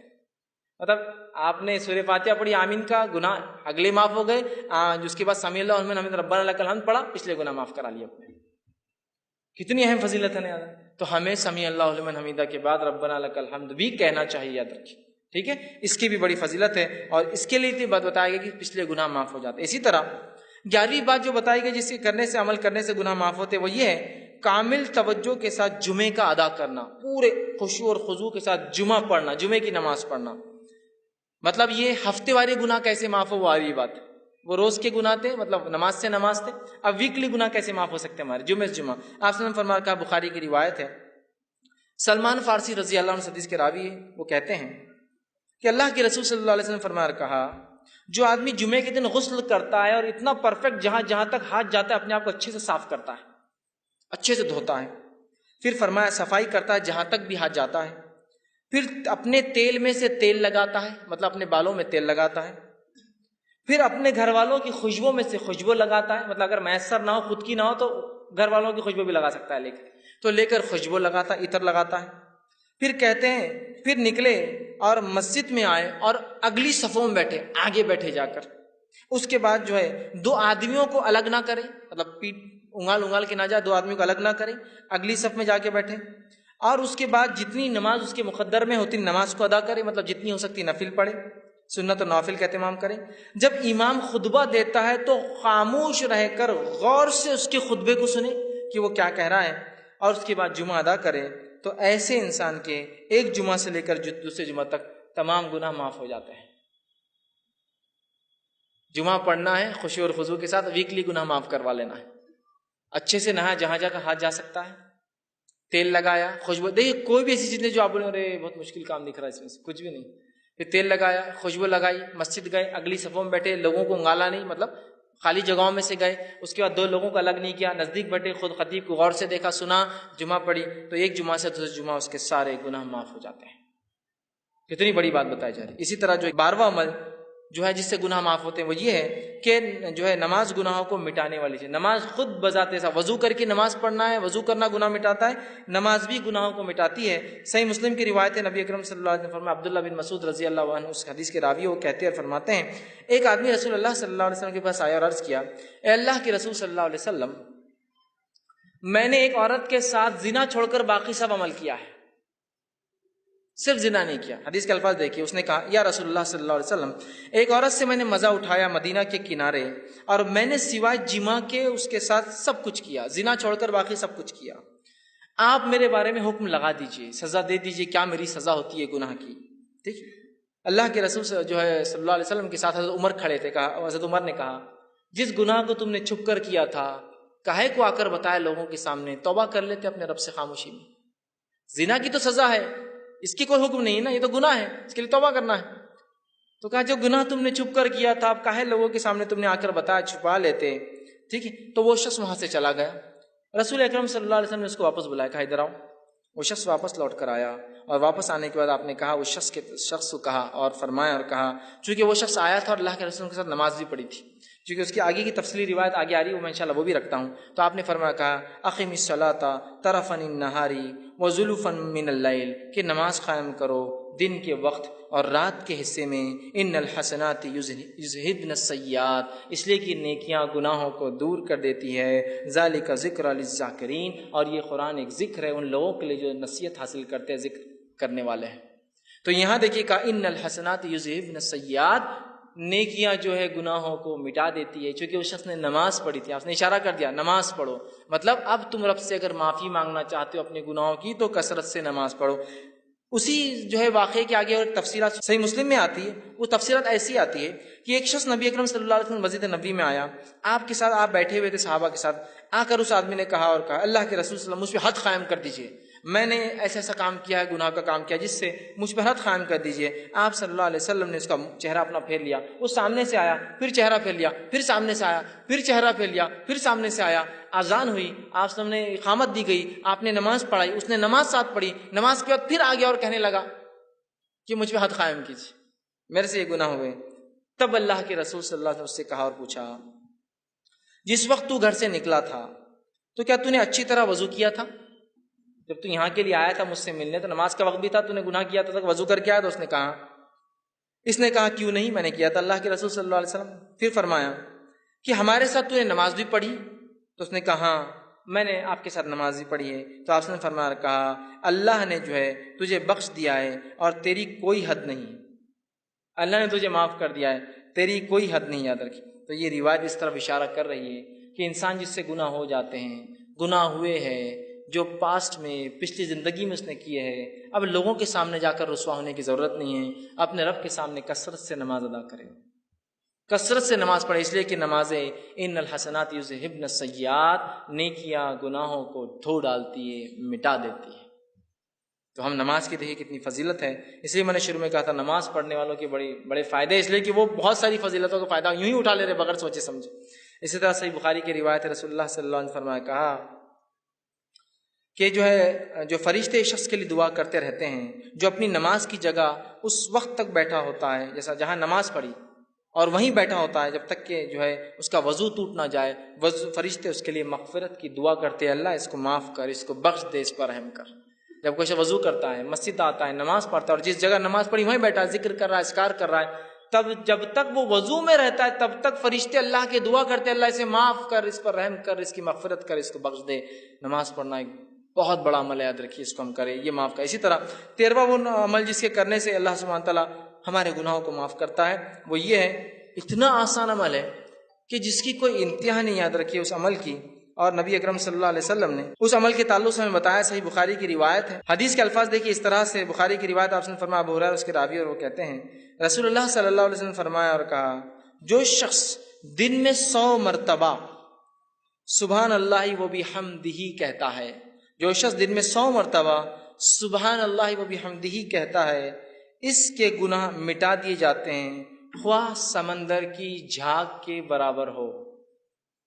صرف 100 مرتبہ کیا پڑھتا ہے, سبحان اللہ و بحمدہ, اپنے رب کی پاکی جو شخص 100 مرتبہ دن میں سے بیان کرتا ہے اس کے تمام گناہ معاف کر دی جاتے ہیں، حتیٰ کہ اگر وہ گناہ سمندر کی جھاگ کے برابر بھی ہو۔ یہ تمام باتیں صغائر کے تعلق سے، صغیرہ گناہوں کے تعلق کتنے بھی ہو، سبحان اللہ و بحمدہ 100 مرتبہ پڑھے، گناہ معاف۔ صحیح بخاری کی دوسری روایت اس میں ابو ہریرہ رضی اللہ عنہ فرماتے اللہ کے رسول صلی اللہ علیہ وسلم فرمایا کہا، اور آپ نے فرمایا 2 کلمے ایسے ہیں جو رحمان کو بڑے پیارے ہیں، زبان پر بہت ہلکے ہیں اور میزان میں بہت بھاری پڑیں گے، سبحان اللہ و بحمدہ و سبحان اللہ العظیم۔ ٹھیک، تو یہاں پہلی روایت میں کہا سبحان اللہ و بحمدہ، جو شخص 100 مرتبہ پڑھتا ہے اگر اس کی برائیاں گناہ سمندر کے جھاگ کے برابر بھی ہو تو یہ اس کو مٹا دیتا ہے، یاد رکھیں۔ تو ہم کوشش کریں کثرت سے اس ذکر کو کریں۔ 100 مرتبہ میں سمجھتا ہوں بہت آسان ہے، ہر نماز کے 20 باندھ لے تو 100 ہو جاتے، 5 نمازوں کے بعد۔ بہرحال کوئی چاہے تو ایک ساتھ بھی پڑھ سکتا ہے۔ اسی طرح جو ہے 14واں وہ عمل 14 جو ہے وہ عمل جسے کرنے سے گناہ مٹ جاتے ہیں، اس عمل کے تعلق سے آپ نے فرمایا، اور وہ عمل ہے جسے 100 گناہ معاف ہو جاتے ہیں، 100 سنس معاف ہو جاتے ہیں۔ وہ کیا ہے؟ ابو ہریرہ رضی اللہ عنہ فرماتے، صحیح بخاری کی روایت، آپ نے فرمایا کہا، جو شخص لا الہ الا اللہ وحدہ لا شریک لہ لہ الملک ولہ الحمد وہو علی کل شیء قدیر، ایک دن میں 100 بار کہتا ہے لا الہ الا اللہ وحدہ لا شریک لہ لہ الملک ولہ الحمد وہو علی کل شیء قدیر، عام زبان میں اس کو چوتھا کلمہ بولتے ہیں۔ جو شخص اس کو 100 مرتبہ پڑھتا ہے تو آپ نے فرمایا اس کا ثواب کیا ہے؟ 10 گردن آزاد کرنے کا ثواب، 10 غلاموں کا آزاد کرنے کا ثواب، 100 نیکیاں لکھی جاتی، 100 اس کے بارے میں جو ہے جس کو کہیں گے گڈ ڈیڈز لکھے جاتے ہیں، نیکیاں لکھی جاتی ہیں۔ پھر فرمایا اس کی 100 نیکیاں لکھی جاتی ہے اور 100 برائیاں اس کی مٹا دی جاتی ہے، اور شیطان کے وسوسوں سے، شکنجے سے، اس کے جو ہے بہکانے سے، پھسلانے سے وہ شخص جو ہے شام تک محفوظ رہتا ہے۔ جب سے پڑھا صبح سے لے کر شام تک محفوظ رہتا ہے۔ دیکھیے کتنا آسان کلمہ ہے، اس کلمے کو جو 100 مرتبہ، 10 غلام آزاد کرنے کا ثواب، 100 نیکیاں لکھ دی جاتی ہے، 100 برائیاں مٹ جاتی ہے، اور اس صبح سے لے کر شام تک شیطانی پورے حملوں سے وہ اپنے نفس کو محفوظ کر لیتا ہے۔ تو ہم کوشش کریں کثرت سے جو ہے اس کلمے کو پڑھیں، بہت آسان ہے یاد رکھیں۔ اسی طرح 15واں عمل جس کے پڑھنے سے جو ہے گناہ معاف ہوتے جو حدیث میں آتا ہے وہ یہ ہے نماز کے بعد تسبیحات کا کہنا۔ نماز کے تسبیحات کہنا صحیح مسلم کی روایت ہے، آپ صلی اللہ علیہ وسلم فرمایا کہا، جو شخص ہر نماز کے 33 مرتبہ سبحان اللہ، 33 مرتبہ الحمدللہ اور 33 مرتبہ اللہ اکبر کہتا ہے، جو کہ 99 ہوتے ہیں، اور پھر 100 کہتا ہے، مطلب 100ویں بار کہتا ہے لا الہ الا اللہ وحدہ لا شریک لہ لہ الملک ولہ الحمد وہو علی کل شیء قدیر، وہ پچھلا کلمہ جو تھا، تو آپ نے فرمایا کہ اس کی جو ہے ساری خطائیں معاف کر دی جائیں گی، اگرچہ سمندر کے جھاگ کے برابر کیوں نہ ہو، پورے اس کے گناہ معاف کر دی جاتے ہیں، چاہے سمندر کے جھاگ کے برابر کیوں نہ ہو۔ کتنا آسان ہے نا، 33 مرتبہ سبحان اللہ، 33 مرتبہ الحمدللہ، 33 مرتبہ اللہ اکبر، آخر میں کہنا ہے لا الہ الا اللہ وحدہ لا شریک لہ لہ الملک ولہ الحمد وہو علی کل شیء قدیر۔ اور رسول اکرم صلی اللہ علیہ وسلم ہر نماز کے بعد یہ کیا کرتے تھے، آپ کا یہ معمول تھا، یاد رکھیے، عادت شریفہ تھی کہ ہر نماز کے بعد یہ ذکر و اذکار، اور بھی ہے لیکن اس میں یہ بھی شامل آپ ہمیشہ کیا کرتے تھے۔ ہم بھی کوشش کریں کہ ہر نماز کے بعد معمول بنا لیں کہ ہم ان تسبیحات کو جو ہے پڑھیں۔ 16واں وہ عمل جس سے کرنے سے گناہ معاف ہونے کی جو بشارت دی گئی، بات بتائی کہ وہ یہ نیک لوگوں کی مجلس میں بیٹھنا، اللہ کا ذکر جہاں ہو رہا ہے اس مجلس میں بیٹھنا، یہ ہے اس کا ثواب یہ کہ اس سے بھی پچھلے گناہ معاف کر دی جاتے ہیں، انسان کی مغفرت کر دی جاتی ہے۔ صحیح مسلم کی روایت ہے، بہت لمبی حدیث، ابو ہریرہ رضی اللہ عنہ حدیث کے راوی ہے، اس حدیث کے اندر ہے کہ فرشتے جو ایسی مجلسوں کو ڈھونڈتے رہتے ہیں جہاں اللہ کا ذکر ہوتا ہے، جب وہ ایسی مجلسوں کو پا لیتے تو ایک دوسرے کو اشارہ کرتے ہیں کہ ویسی مجلس مل گئی جہاں اللہ کا ذکر ہو رہا ہے، اور پھر سارے فرشتے آ جاتے ہیں اور وہ فرشتے جمتے جاتے ہیں، حتیٰ کہ جو ہے بہت اوپر تک، جو آسمان تک جو فرشتے جو قطار در قطار جو جم جاتے ہیں، اور جو ہے اس کے بارے میں پھر جو ہے اللہ رب العزت ان سے پوچھتا ہے، حالانکہ اللہ کو پتا ہوتا ہے کیا ہے، تو اللہ پوچھتا ہے کہ میرے بندوں کو کیسے پایا، وہ کیا کر رہے تھے؟ تو کہا اللہ وہ جو ہے تجھ سے جنت کا سوال کر رہے تھے، اور کیا کس چیز سے پناہ مانگ رہے تھے؟ اے اللہ وہ تیرے بندے جو جمع تھے وہ جہنم سے پناہ مانگ رہے تھے۔ تو اللہ رب العزت فرشتوں کو گواہ بنا کر کہتا ہے، اے فرشتوں تم اس چیز پہ گواہ رہنا کہ میں نے ان بندوں کو جو ہے بخش دیا ہے، ان کو جو ہے معاف کر دیا ہے۔ تو فرشتے کہتے ہیں اللہ، اس مجلس میں ایک شخص ایسا تھا جو اپنے کام کے لیے آیا تھا اور آ کر بس آیا تھا، یوں ہی بیٹھ گیا، تو اللہ رب العزت فرماتا ہے کہ بندو میں نے اس کو بھی معاف کر دیا، اس لیے کہ ایسی مجلس میں بیٹھنے والا بے نصیب نہیں ہو سکتا، بد نصیب نہیں ہو سکتا۔ مطلب ان مجلسوں کے فضائل دیکھیں، جو اللہ کا ذکر ہوتا ہے، اور ہمارا معاملہ ہے کہ جو اللہ کا ذکر ہوتا ہے وہ مجلس سے بہت ہم کو کاٹا آتا آنکھ پہ بیٹھنے سے، بہت مشکل ہوتی ہے، ارے اب جاؤ بیٹھو۔ ہاں باقی دوسری مجلسوں میں تو بلا کر، میسج کر کے، گاڑی میں بٹھا کر اپنے طرف سے پیسہ خرچ کر لے جایا جاتا ہے، لیکن اللہ کے دین کی بات جہاں ہو رہی ہے، ارے نہیں وہ وہ نہیں ہو رہا ہے. اور دین کی بات بھی سننے میں مزہ اور بد مزہ والا معاملہ چلتا ہے نا. جمعے کا خطبہ سننے میں بہت مزہ آ گیا، آج بہت مزہ آ گیا. یہ کیسا مزہ آتا ہے میرے کو سمجھ میں نہیں آتا. دین کی بات سیکھنا ہے، مزہ اور بہت مزہ آ گیا آج. ارے وہ وہاں مزہ نہیں آتا. وہ مقرر ہے کہ بہت مزہ آتا اس، ارے انہوں نے مزہ نہیں آتا. دین کی بات سیکھنا، اس مجلس کے فضائل تو سنیے. یہ نہیں کہا کہ وہاں بہت اچھا مقرر ہے، بہت مزے والی باتیں کر رہا ہے، تم کو ساری مجلس کا تذکرہ جو اللہ کا ذکر ہو رہا ہے، چھوٹی ہو سکتی بڑی ہو سکتی ہے. تو اللہ پوچھتا ہے، فرشتے ڈھونڈتے رہتے ایسی مجلسوں کو، جب پا لیتے دوسروں کو بلاتے جمع ہو جاتے آسمان تک. اللہ کو حالانکہ سب پتہ ہے، پھر بھی اللہ پوچھتا ہے کیا کہاں پایا، کیا کر رہے تھے، کیا مانگ رہے. تو کہا اللہ جنت کا سوال کرتے ہیں. کس چیز سے بچنا چاہتے تھے؟ اللہ تجھ سے جہنم سے جو ہے بچنا چاہتے ہیں. اللہ کہتا ہے فرشتوں گواہ رہنا، میں نے معاف کر دیا. فرشتے کہتے ہیں اس مجلس میں ایسا انسان تھا جو یوں ہی آ کر بیٹھا تھا. اللہ نے کہا، اللہ سبحانہ تعالیٰ فرماتا ہے یہ مجلس ایسی نہیں ہے جس میں بیٹھنے والا جو ہے بد نصیب ہو، مطلب وہ بھی اس کا فائدہ اٹھا لیتا ہے. اندازہ لگائیے اللہ کے ذکر کا کتنا بڑا فائدہ ہے. ہم کوشش کریں ایسی مجلسوں میں جائیں اور اس کا اہتمام کریں کہ اللہ کا ذکر ہو. ورنہ ہمارے پاس جو مجلسیں ہوتی ہے دنیاوی بات، فالتو باتیں اور پتہ نہیں کیا کیا مجلس سجتی، مجھے بہرحال بتانے کی ضرورت نہیں. کوئی حرام کاریوں کی مجلس سے سجا رہا ہے، کوئی برائیوں کی مجلس سے سجا رہا ہے، لوگوں کو دعوت دی جاتی ہے.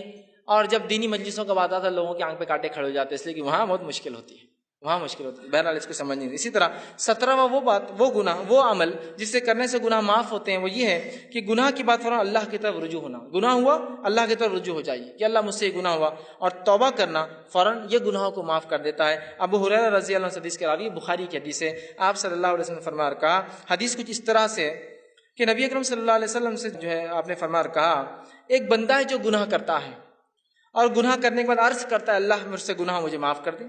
اللہ تعالیٰ کہتا ہے فرشتوں سے، اے فرشتوں میرا ایک بندہ ہے جسے معلوم اس کا ایک رب ہے اور وہ اس کو معاف بھی کر سکتا ہے اور اس کو سزا بھی دے سکتا ہے جو ہے، اور جو ہے میں نے اس کو جو ہے معاف کر دیا.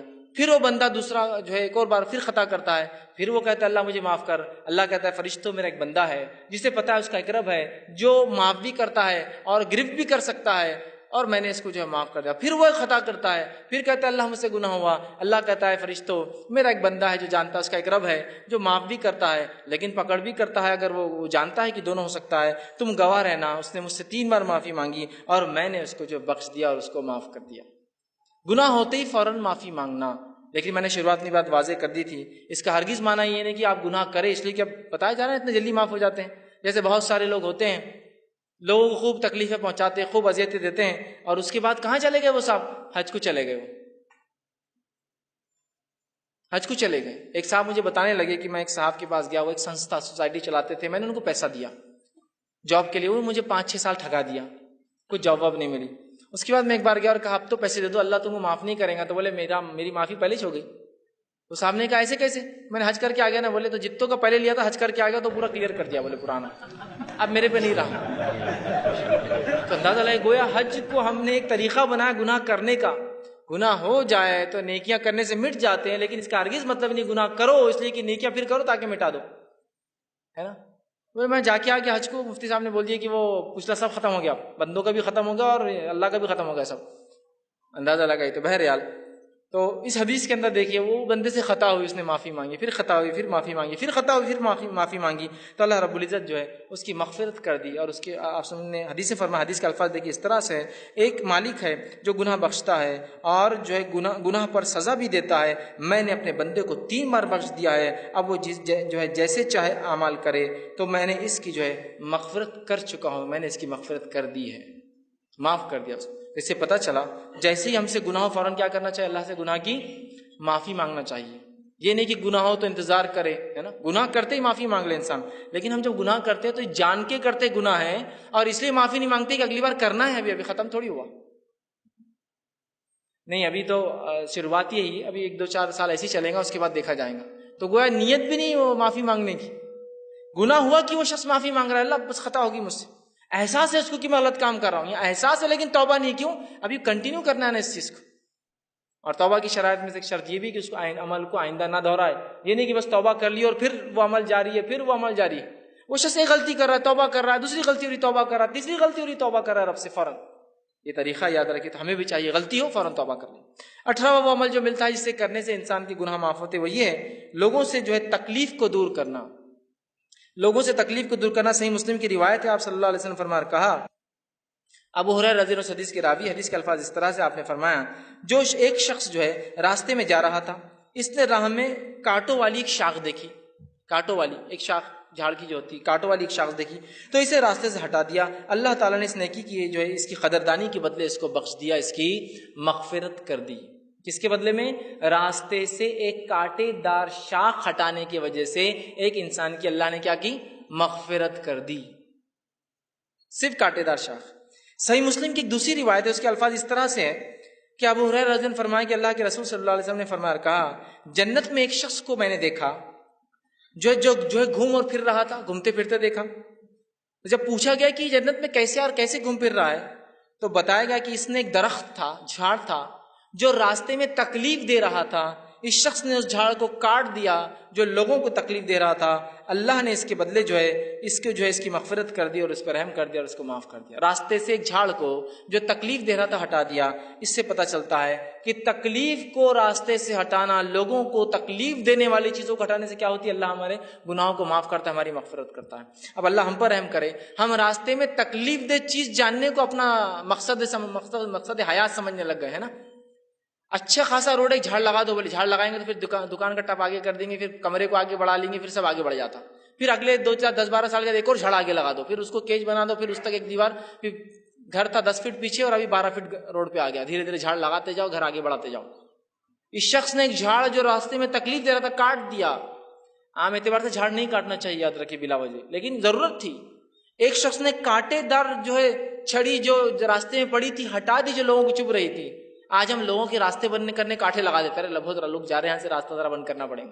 یہ الگ بات ہے، کسی کی زمین جائیداد ہو اور لوگ اس میں گھس رہے ہوں تو آپ روک سکتے ہیں، لیکن لوگ رکا رہے نہیں، یہ راستے کو اپن ختم کر دیں گے، تھوڑی بار اپنے گھر کو اپن ادھر سے بند کر کے پورا لے لیں گے ایریا، لگا دو کانٹے۔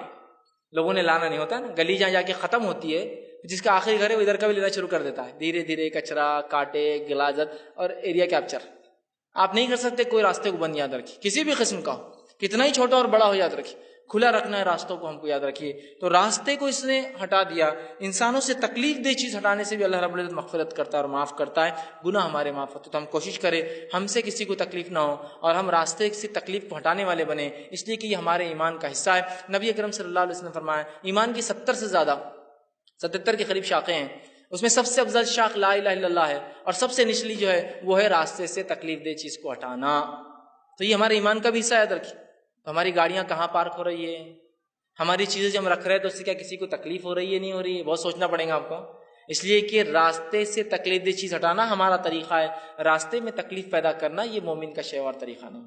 19واں وہ عمل جس سے کرنے سے گناہ معاف ہوتے ہیں جو حدیث میں آتا ہے وہ یہ ہے، جو ہے کوئی تکلیف آنے پر صبر کرنا۔ ایک تو دوسروں کو تکلیف نہیں دینا، اور ایک اپنے پہ تکلیف آئے تو صبر کرنا، یہ بھی جو ہے نیکیاں دیتا ہے، یاد رکھیں گناہوں کو معاف کرتا ہے۔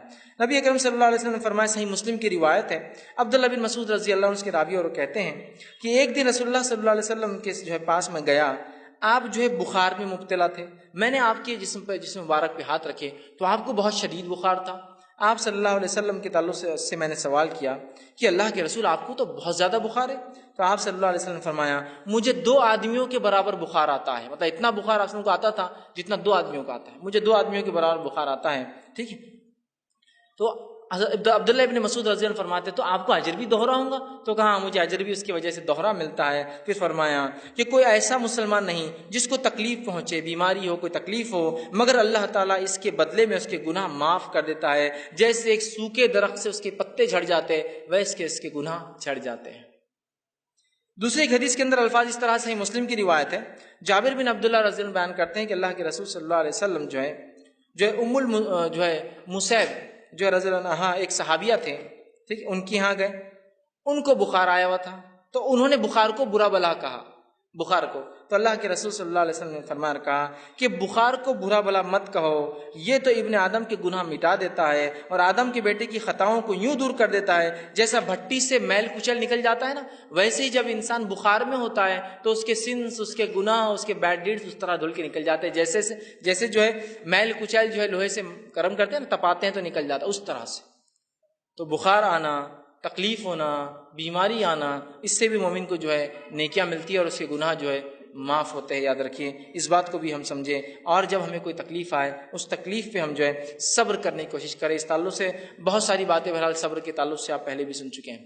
20واں وہ عمل جسے کرنے سے گناہ معاف ہوتے ہیں روایتوں میں آتا ہے وہ یہ ہے کہ اللہ تعالیٰ کی رضا کے لیے حج یا عمرہ کرنا.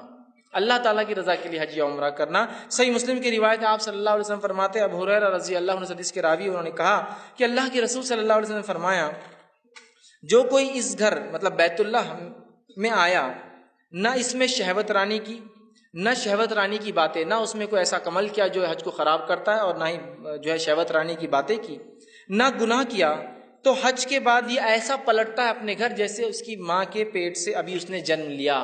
اور ظاہر سی بات ہے انسان جب ماں کی پیٹ سے پیدا ہوتا ہے تو وہ سن لیس ہوتا ہے, بغیر گناہوں کے ہوتا ہے. تو اللہ تعالیٰ کی رضا کے لیے حج اور عمرہ کرنے سے کیا ہوتا ہے, اس کے سارے گناہ انسان کے معاف ہو جاتے ہیں. لیکن یہ خالص اللہ تعالیٰ کے لیے کیا گیا حج اور عمرہ. اور ایک روایت میں الفاظ صحیح مسلم کے اس طرح سے ہے جس کے ابو ہریرہ رضی اللہ عنہ راوی وہ فرماتے ہیں اللہ کے رسول صلی اللہ علیہ وسلم نے فرمایا ایک عمرہ دوسرے عمرے تک کے درمیان کے تمام لرزشوں کا کفارہ بن جاتا ہے. ایک عمرے سے دوسرا عمرہ جب انسان کرتا ہے تو بیچ کے تمام گناہوں کی لرزشوں کا یہ کفارہ بن جاتا ہے. تو حج اور عمرہ اللہ کے لیے ہم خالص کریں, یہ گناہوں کے مٹانے کا سبب بنتا ہے. اللہ ہم پر رحم کریں. ہم نے اپنی عبادتوں کو دکھاوا اور ریا کا ایک ذریعہ بنا دیا. حج بھی کرتے ہیں تو اس لیے کرتے ہیں کہ اب سب نے گھر میں کر لیا تو سب ہم کو بول رہے تم نے نہیں کیے کہ تم نے نہیں, چلو میں بھی چل جاتا ہوں. اندازہ لگائیے حج اس لیے کر رہے ہیں کہ اتنی دعوتیں کھا لی ہے لوگوں کی کہ اب شرم آ رہی ہے, تو لہٰذا اب اپنے بھی ضروری حج کو جانا چاہیے تاکہ کوئی آ کے ہمارے گھر بھی کھائے. اندازہ لگائیے اس حد تک ہو رہا ہے. تو حج کو ہم دکھاوے کے لیے نہیں, خالص اللہ کے لیے کریں, سارے پچھلے گناہ معاف. دیکھیے پہلے نماز کے تذکرہ آیا, اب حج کا آ رہا ہے. فرائض سب سے اہم چیز ہے, یاد رکھیے اس کو ادا کرنا یہ سب سے بڑی چیز ہے, اور یہ گناہوں کے معاف کرنے کا سب سے بہترین ذریعہ, اللہ سے نزدیکی کے سب سے بہترین ذریعہ. فرائض کے بعد نفل کرنے سے اللہ اور خوش ہوتا ہے, یاد رکھیں. خالی نفل کچھ کام کے نہیں جب تک فرائض نہ ہو. بہت سے لوگ ہوتے ہیں فرائض چھوڑ دیتے اور نفل میں لگے ہیں, فرائض کے بعد نفل اللہ قبول کرتا ہے, یاد رکھیں. اسی طرح 21واں عمل جس سے کرنے سے گناہ معاف ہوتے ہیں وہی یوم عرفہ اور عاشورے کے دن کا روزہ رکھنا. یوم عرفہ اور عاشورے کے دن کا روزہ رکھنا, 9 ذی الحجہ کا اور 10 محرم کا روزہ رکھنا, یہ بھی گناہوں کو معاف کرتا ہے. صحیح مسلم کی روایت ہے, آپ صلی اللہ علیہ وسلم نے فرمایا اور کہا عرفے کے دن کا روزے کے بارے میں پوچھا گیا تو آپ نے فرمایا اور کہا کہ یہ جو ہے 1 سال گزرے ہوئے اور 1 سال آنے والے گناہ کا مطلب 2 سال کے گناہ کا کفارہ ہے. اور پھر فرمایا کہ جو 10 محرم کا جو عاشورے کا روزہ ہے وہ 1 سال کے گزرے ہوئے گناہ کا کفارہ ہے. مطلب عرفے کا ایک روزہ 2 سال کے گناہوں کا کفارہ, اور عاشورہ کے 2 روزے ہوتے ہیں, ایک 9 کا یا 10 کا آپ رکھ سکتے ہیں, وہ 1 سال کے گناہوں کا کفارہ ہے. تو کتنا اہم عمل ہے, لیکن اس کو بھی ہم بآسانی چھوڑ دیتے ہیں. آئیں گا عاشورہ دیکھا جائیں گا, سنت تو ہے نا, اتنا کوئی ضروری عمل نہیں, اس لیے کہ فرض تو باقی ہم پورے کر رہے ہیں نا. بہت اہم عمل اس لیے کہ پچھلے 1 سال اور اگلے 1 سال کے گناہ معاف, 1 روزے سے, اور 2 روزے سے 1 سال کے گناہ معاف. اس سے بڑا کیا ہو سکتا ہے کہ ایک دن 10-12 گھنٹے 15 گھنٹے بھوکا رہنا اور اللہ سے 1 سال کی مغفرت کروا لینا ہے. یہ بڑی اہم بات ہے, یاد رکھیے, بہت سمجھنے کی ضرورت ہے. اور کوئی بھی عمل کو معمولی نہ سمجھے, ہم دین کے کرنے کی کوشش کریں. اسی طرح 22واں عمل جو ہم کرنے سے ہمارے گناہ معاف ہو سکتے ہیں وہ رمضان سے متعلق ہے. وہ یہ کہ رمضان کے روزے رکھنا. جو شخص رمضان کے روزے اس نیت سے رکھے کہ اللہ اس کا مجھے اجر دے گا. بخاری کی روایت ہے, ابو ہریرہ رضی اللہ عنہ حدیث کے راوی فرماتے ہیں جس شخص نے ایمان کے ساتھ ثواب کی طلب کی نیت سے رمضان کے روزے رکھے تو اللہ تعالیٰ اس کے پچھلے گناہوں کو معاف کر دیتا ہے. تو دیکھیے رمضان کے روزے, پھر روزے کی بات آ گئی, پہلے نماز کی بات آئی, پھر حج کی بات آئی, اب روزے کی بات آ رہی. روزے رکھنے سے اللہ ہمارے پچھلے گناہ رمضان کے رکھنے سے معاف کر دیتا ہے. کوشش کرے کہ بلا وجہ روزے نہ چھوڑے. خاص طور سے دیکھا ہے تو عورتیں بہت روزے چھوڑتی ہیں, مرد بھی چھوڑتے بہانے اور بڑے ان کی عادتیں اور لت اور فلاں فلاں, لیکن عورتیں بہت وہ کرتی ہیں اس لیے کہ والدین بولتے نہیں بچی ہے, ایک بچی کمزور رہتی بچیاں, اس لیے ہم روزہ نہیں رکھا ہے, اور وہ کمزوری اور نہیں رکھانے میں شادی ہو گئی, پھر اس کے بچے ہو گئے, فلاں ہو گئے, بیچاری کو عادت ہی نہیں لگی روزے کی. کبھی روزہ رکھے تو چکر آ رہی, روزہ رکھے تو گر جاتی, روزہ رکھے تو ہیموگلوبن کم ہو جا رہا, روزہ رکھے تو فلاں ہو جا رہا, روزہ رکھے تو یہ ہو جا رہا. عادت نہیں ہے نا. 10 سال ہو جاتے انسان بالغ ہوتا ہے, روزہ رکھنا ہے تو آپ پہلے سے ٹریننگ دیجیے نا. عمر ابن خطاب رضی اللہ عنہ کو دیکھا گیا, چھوٹے چھوٹے ان کے بچے تھے, آپ نے روزہ رکھوایا. کسی نے کہا امیر المومنین آپ کے بچے چھوٹے, روزہ کیوں رکھوایا؟ کہا عادت ڈالنے کے لیے. ظاہر سی بات 10 سال میں نماز فرض ہے تو روزہ بھی ہے, تو اچانک اب 10ویں سال کا بچہ پورے 30 روزے رکھیں گا, ٹریننگ دینا پڑیں گی نا. 5-6 سال کا تو 2-4 رکھا, 7 سال کا تو 10 رکھا, 8 سال کا ہوا تو 10-15 رکھا, 9 سال کا ہوا تو سمجھا 20 رکھا, 10 سال میں آیا تو ظاہر سی بات اب 30 رکھنے کی طاقت آ گئی, اس لیے کہ ٹرینڈ ہو چکا ہے اتنے مہینوں میں. بہرحال یہ کرنے کی ضرورت ہے, رمضان کے روزے رکھنا. اسی طرح 23واں عمل جسے کرنے سے جو ہے اللہ سبحانہ تعالیٰ پچھلے گناہوں کو معاف کر دیتا ہے, وہ 23واں عمل یہ ہے کہ جو شخص رمضان کے رات میں قیام کرے, نماز پڑھے. اس لیے کہ آپ نے فرمایا اور کہا، بخاری کی روایت ہے، جس شخص نے رمضان کی راتوں میں قیام کیا ایمان اور اس حالت میں کہ اللہ سے ثواب طلب کرنے کی نیت سے، اس کے پچھلے سارے گناہ معاف ہو جاتے ہیں۔ اس میں کہا من صام رمضان ایمانا واحتسابا، جس نے رمضان کے روزے رکھے ایمان اور احتساب اس نیت سے کہ اجر دے تو اس کے پچھلے گناہ۔ یہاں کا من قام رمضان، جس نے رمضان میں قیام کیا نماز اور اس نیت سے کہ اللہ اجر دیں گا، اس کے پچھلے گناہ معاف۔ تو رمضان کی قیام کو معمولی نہ سمجھے، کوشش کرے کہ ہم رمضان میں خوب سے خوب قیام کرے، زیادہ سے زیادہ کرے، تاکہ ہم اس اجر اور ثواب کے مستحق ہوں کہ پچھلے سارے گناہ معاف ہو جائیں۔ اسی طرح جو ہے 24واں وہ پوائنٹ جس کے تعلق سے آتا ہے کہ جو شخص رمضان سے وہی متعلق ہے جو عمل کرنے سے گناہ معاف ہوتے ہیں، لیلۃ القدر میں قیام کرنا۔ رمضان میں تو ہی لیلۃ القدر کا بھی آتا ہے۔ بخاری کی روایت آپ نے فرمایا اور کہا، جس شخص نے ایمان اور ثواب کی نیت سے شب قدر میں قیام کیا، اس کے پچھلے گناہ معاف کر دیے جاتے ہیں۔ اب لیلۃ القدر یہ کوئی ایک رات نہیں ہے جیسا کہ ہوتا ہے آج عموماً، جو آج 27 ہے اور ہمارے پاس یہ رائے ہے ہندوستان میں کہ 27 کو لیلۃ القدر سمجھتے نہیں۔ لیلۃ القدر جو ہے آخری عشرے کی 5 طاق راتوں میں سے کوئی ایک رات ہے، یاد رکھیے، جو کہ 21 رمضان جو جا چکا ہے وہ بھی ہو سکتی تھی، 23 رمضان جو کہ وہ بھی گزر چکا ہے وہ بھی ہو سکتی تھی، 25 رمضان جو وہ بھی گزر چکا وہ بھی ہو سکتا تھا، آج 27 ہے یہ بھی ہو سکتا ہے، اور آنے والی 29 بھی ہو سکتی ہے۔ لیکن افسوس کی بات ہے ہم لوگ صرف ایک رات مناتے۔ کیوں؟ نہیں 5 راتیں جاگنا نہیں ہوتا، بہت مشکل ہوتی، جاب کا مسئلہ، آخری عشرے میں تو دھندا ہوتا، بزنس ہوتا، چھوڑ کے جا سکتے، فلاں ہیں۔ یہ لوگ جو جاگ نہیں سکتے، بزنس نہیں چھوڑ سکتے، نوکری نہیں چھوڑ سکتے، ان سے کبھی سوال ہو کہ آپ کی بہن کی بھائی کی شادی کتنی راتیں جاگے؟ تو میری بہن کی شادی کا کیا پوچھ رہے ہیں، 15 راتیں جاگ کے نکالا میں۔ اچھا ماشاء اللہ۔ آپ بیمار ہوئے تو کتنی راتیں؟ ارے بیمار ہو گئے امی ہمارے ابا تو 10 راتیں 20 راتیں ہم جا کے نکالے۔ بچے کی پیدائش کے اندر میری کئی راتوں کی نیند نہیں ہوئی، تو یہ سب برداشت ہوتا ہے، لیکن دین کے لیے 5 راتیں جاگنے کو تیار نہیں۔ دنیا کے لیے، تکلیف کے لیے، مصیبت کے لیے، شادی کے لیے، بیاہ کے لیے، بلکہ شادی بیاہ میں تو رج جگہ بول کے ایک سسٹم ہی جو ہوتا ہے راتوں میں جاگنے کا۔ اور پھر ایک نتیجہ یہ بھی کہ ڈپلیکیٹس نائٹس اتنے منا لیتے ہیں کہ ریئل نائٹ جب آتی ہے تو چھوڑ دیتے ہیں اس کو۔ اور اگر شب قدر کو پانا ہے اور اگر اس کو پانے کے لیے بھی کوشش کر رہے ہیں تو 5 راتوں میں سے ایک ہے، اور اس میں پھر 5 میں سے بھی کیا کرتی معلوم ہم نے؟ ایک رات کو خاص الگ کر دی، بولے وہ 27 کی ہے وہ، اور وہ بھی کیسے منا رہے ہیں؟ اس کے منانے کا بھی ڈھنگ بہرحال ایک سے ایک انداز لوگوں نے اپنائے ہوئے ہیں۔ اس لیے کہ بہت سے لوگوں کے تو شاید اب تک بھی نمبر نہیں لگے ہوں گے توا اسپاٹ پر، اب نمبر آئیں گا ان کا۔ عشاء کے بعد سے لائن میں کھڑے ہوں گے، کباب کی دکان پر، چکن کی دکان پر، توا اسپاٹ پر، ڈھابے پہ نمبر لگے ہوئے ہوں گے ابھی کہ ابھی مجھے کھانا۔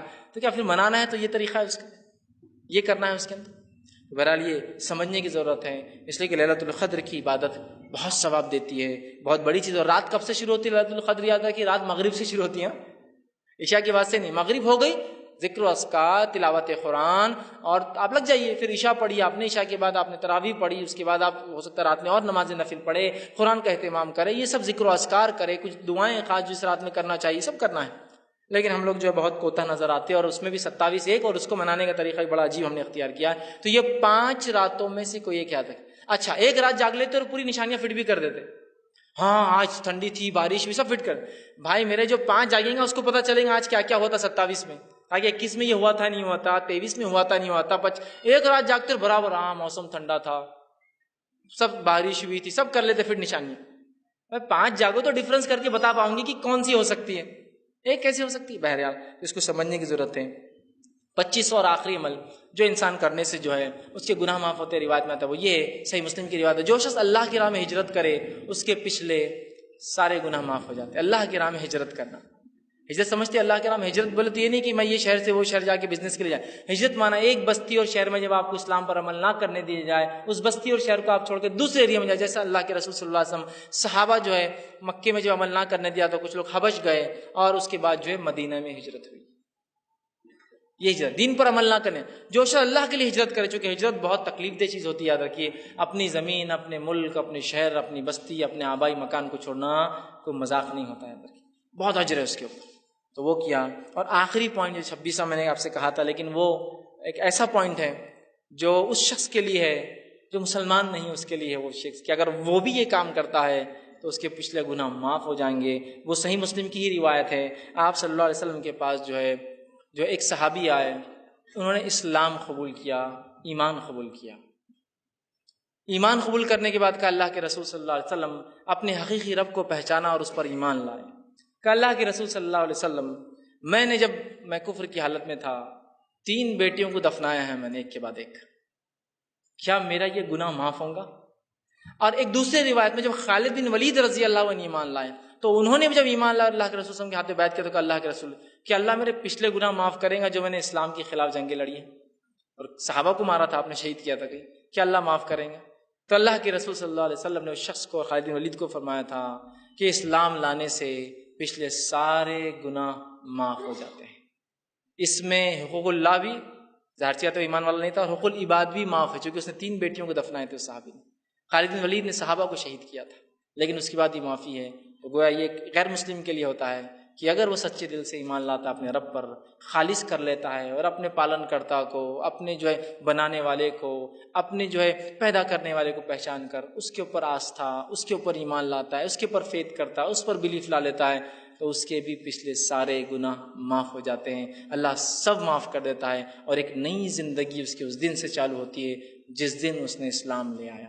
تو بہرحال یہ 26واں لیکن ایک الگ پوائنٹ تھا جو ایک غیر مسلم کے لیے لاگو ہوتا ہے، وہ کیسے اپنی معافی کروائے، کیسے اپنے گناہوں کی زندگی سے نکل کر، اس دلدل سے نکل کر جو ہے وہ آخرت میں جو ہے سکسیس کو اٹینڈ کرے، آخرت میں جو ہے وہ جو ہے جہنم سے بچ کے جنت کا مستحق ہے۔ وہ یہ ہے کہ وہ جو ہے خالص دل سے اپنے بنانے والے پر ایمان لائے اور اس کے آخری نبی محمد صلی اللہ علیہ وسلم پر ایمان لائے، تو بہرحال اس کی مغفرت ہے، اس کے بھی سارے گناہ معاف ہو جاتے ہیں۔ تو یہ چند باتیں تھیں جو میں نے مناسب، اور لیکن صرف یہ بات یاد رکھیے صرف یہی باتیں نہیں جو قرآن حدیث میں جو معاف کرتی ہیں، اور بھی بہت ساری آیتیں اور بھی بہت ساری حدیثیں جس میں تذکرے آتے ہیں، یہ عمل سے گناہ معاف ہوتے ہیں، وہ عمل سے گناہ معاف ہوتے ہیں۔ میں نے جو مناسب سمجھی کچھ چن کے آپ کے سامنے رکھنے کی کوشش کی، اور بھی آپ اگر مطالعہ کریں گے تو بہت ساری آیتیں، بہت ساری حدیثیں اور آپ کے سامنے آئیں گی جس میں معافی کے تذکرے آتے ہیں، یہ کرنے سے اتنی معافی، وہ کرنے سے اتنی معافی۔ ہم کو چاہیے کہ ہم دین کا علم حاصل کریں اور جاننے کی کوشش کریں، اس لیے کہ گناہ ہم سب سے ہوتے ہیں، کیسے مٹے گناہ اس کا ہم جو ہے انتظام پہلے سے کر کے رکھے، خطائیں سب سے ہوتی ہیں مجھ سے اور آپ سے، اس کو مٹانے کا طریقہ ہم جاننے کی کوشش کریں۔ میں اسی پر اپنی بات کو ختم کروں گا۔